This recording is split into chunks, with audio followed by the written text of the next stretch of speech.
Ya kembali lagi di Prime Show dan saya masih mau menyapa 20 siswa dan juga siswi yang bergabung.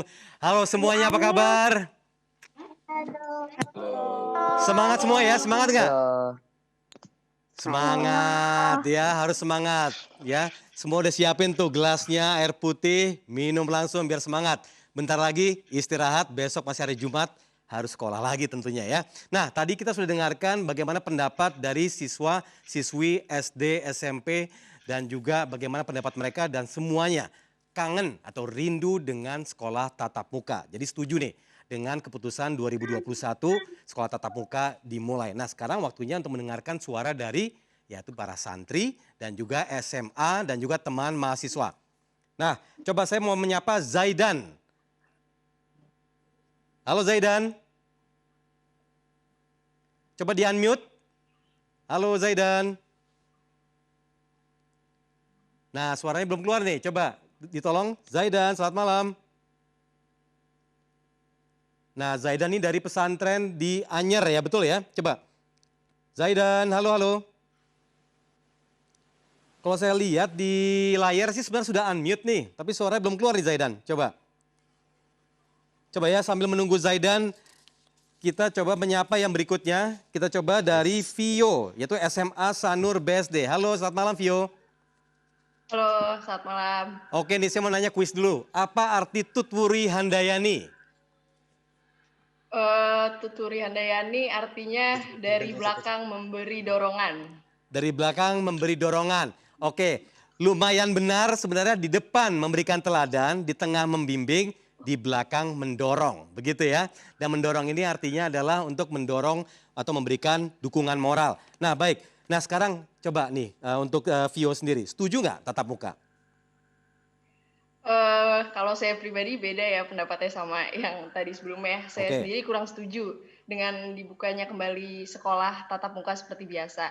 oke kenapa Karena tuh? saya tuh gak yakin murid-murid dan pelajar itu bisa menerapkan protokol kesehatan yang sudah ditetapkan. Karena sejatinya pemuda atau pelajar gitu kan bawaannya pengen berinteraksi, pengen ngobrol sama yang lain kayak gitu. Jadi kayak masih suka lost control gitu. Misalnya tiba-tiba masih tos aja gitu sama temen atau ngobrolnya nggak memperhatikan jarak. Jadi masih suka kelepasan gitu. Nah, perlu persiapan yang lebih panjang lagi dan mungkin kalau buat Januari itu masih bisa dipertimbangkan lagi. Kalau menurut saya sih gitu.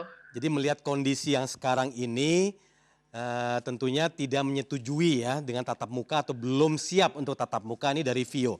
Nah kalau Vio selama ini kan melakukan pembelajaran virtual. Nah kesulitannya apa saja selama ini? Kesulitan yang paling utama pasti internet ya, karena dengan internet itu kita nggak bisa ngapa-ngapain kan, maksudnya kita nggak bisa membenahi masalah internet itu, dan kalau misalnya internet sinyalnya udah jelek itu tuh bawaannya tuh udah moodnya udah jelek lah, terus semangat belajarnya juga udah turun, terus materi yang kita pahami itu nggak nggak terlalu nyantol di kepala karena ya kan interaksinya nggak langsung gitu ya, jadi nggak terlalu nyantol. Terus sama kalau online class itu tuh godaannya banyak, jadi kayak karena ada HP atau ada laptop, jadi banyak banyak godaan gitu deh, jadinya nggak fokus belajar. Kalau saya sih gitu. Atau misalnya dekat sama lokasi kulkas gitu, dikit-dikit lihat kulkas gitu, siapa tahu ada snacks gitu ya. Wah, itu juga Oke. sih.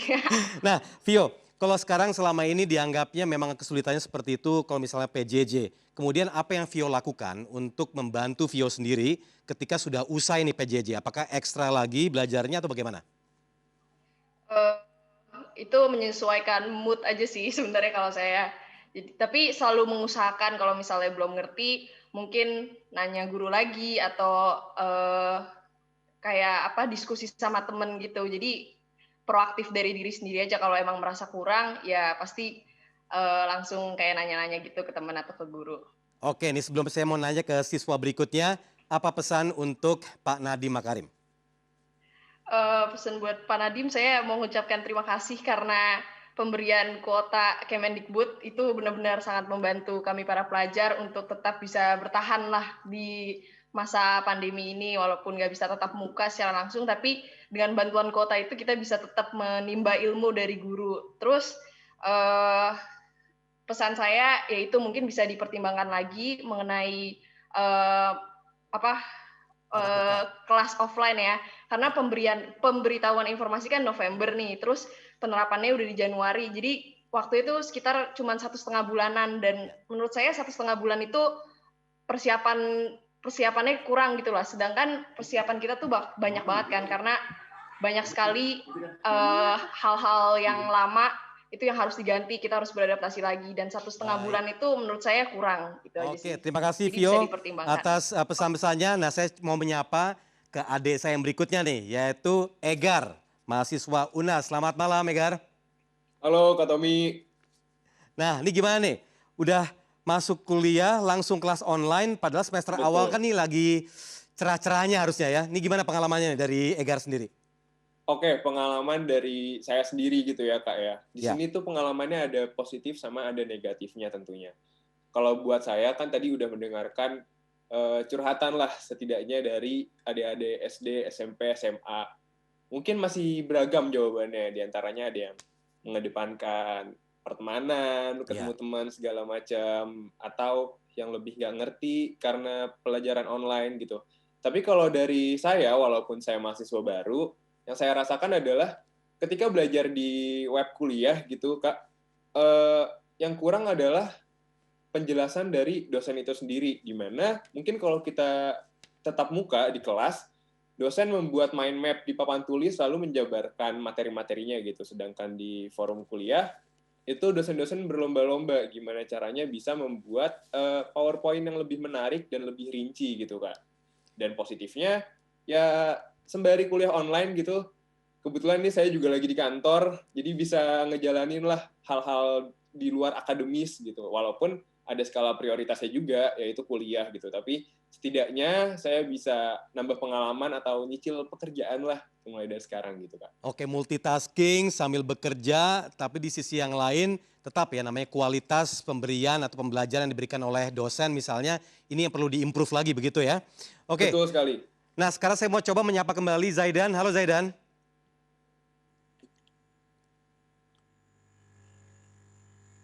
Nah ini suara belum keluar juga nih, coba Zaidan. Coba nih sambil Zaidan menunggu lagi, saya mau menyapa juga Tes, salah satu. Halo? tes. Assalamualaikum, tes. Nah, yuk ini udah kedengeran nih ya. Nah Zaidan, setuju atau tidak nih Ya, tatap muka? kalau saya sih sendiri ngerasa kurang setuju ya. Sebagai saya santri nih, yang udah sempat melaksanain 4 bulan ini dari sejak Juli Nah, saya sekolah offline. Ya, di situ sih emang saya ngerasa kurang setuju.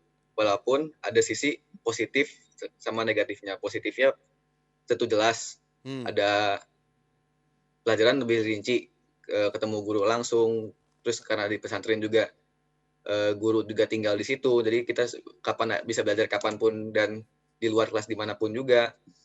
Nah, yang kurangnya adalah ya karena walaupun itu saya untuk interaksi sosial di luar pesantren itu pun ya. bahkan ke keluarga sekalipun agak sangat dibatasi karena emang pandeminya makin parah ya. Dan Jadi betul kurang kalau lebih saya dengar begitu. ada kasus yang terinfeksi, betul ya Zaidan ya?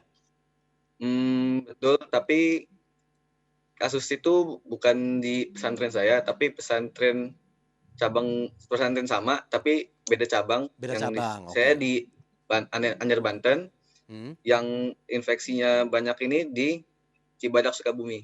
Oke. Baik Zaidan, ini saya coba mau menyapa juga salah satu wali murid yaitu Ibu Sri Handayani. Selamat malam Ibu Sri.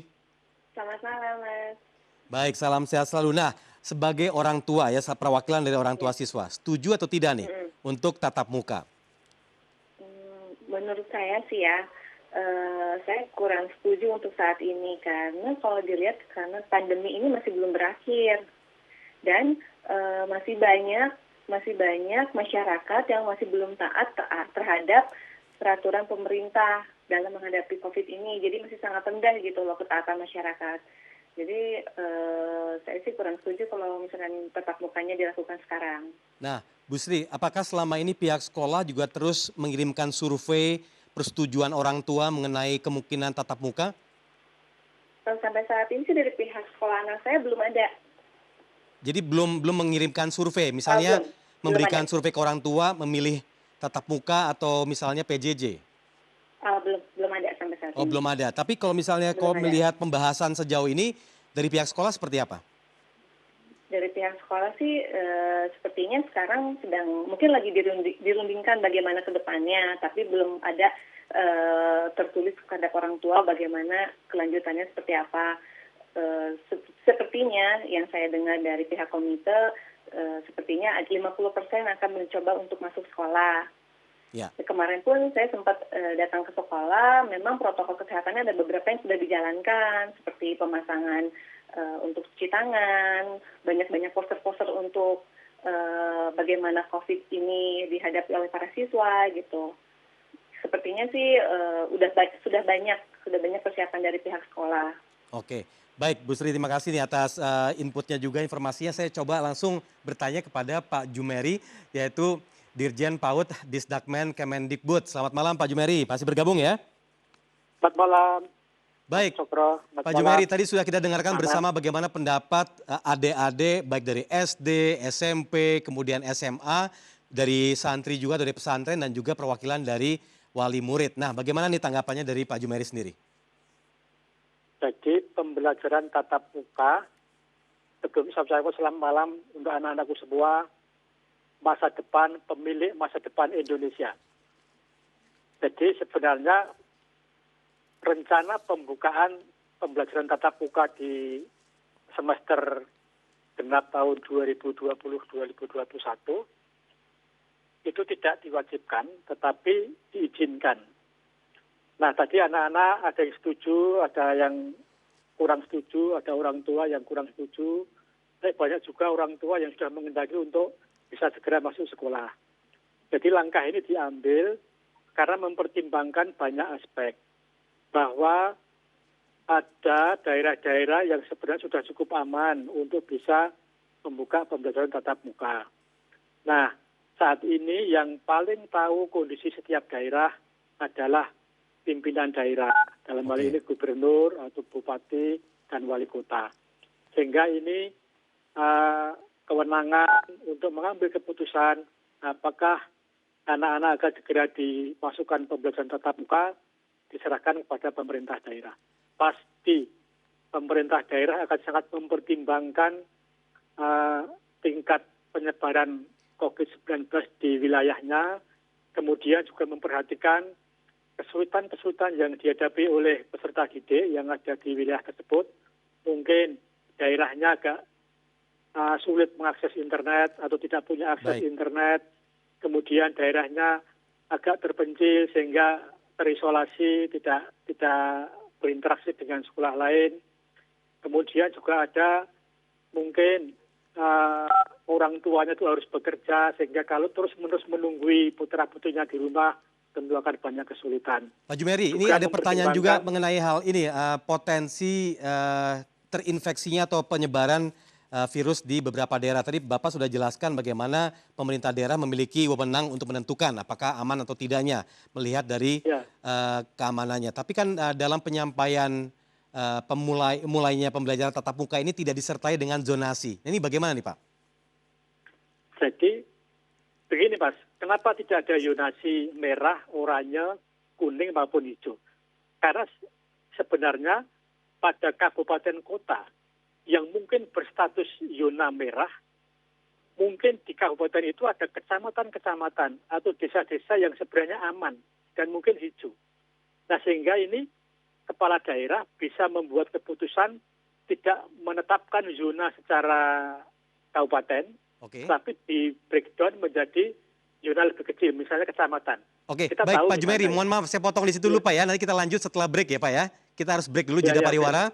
Dan jangan kemana-mana, dan juga saya ingin mengucapkan dulu terima kasih kepada seluruh adik-adik dari SD, SMP, dan juga pesantren, dan juga mahasiswa semuanya melambaikan tangan. Terima kasih semuanya, sudah bersemangat semuanya, terima kasih ya. Untuk Pak Jumeri masih berlanjut dan juga kepada Ibu Sri terima kasih juga telah bergabung dan jangan kemana-mana, Prime Show segera kembali.